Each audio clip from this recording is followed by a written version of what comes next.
several years ago, probably 20 years ago, I was at a Christian retreat. It was a 3-day retreat.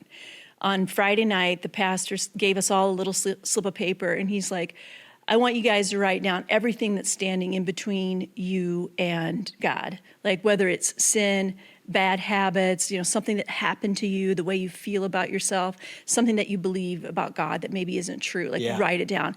And man, my brain was just like flip book style. Like I had all these thoughts going through about all the things that could go on that paper. But when it came down to it, I couldn't write even like a portion of them down because like I would sometimes use initials.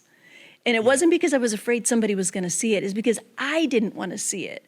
I didn't want to be confronted with things that I'd done or have to think about again and dig up bad things. Like, the saying, just leave the past in the past. Yeah. And I think that's our approach a lot of times. I think that's the why. I think that's the why. And we certainly don't know if God can handle it, Yeah. which is very anti-gospel. And we can go there if you want. That's so true. Like he sent Jesus to die because of all the stuff. But even then, we're scared to tell him about it.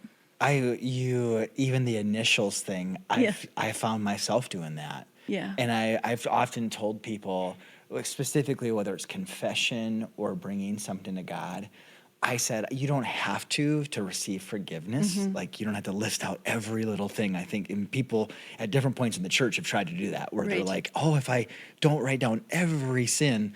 But I think more than anything, it's for us. Yeah. It's like, no, actually putting it on paper for our own eyes to see it is a powerful thing. It is.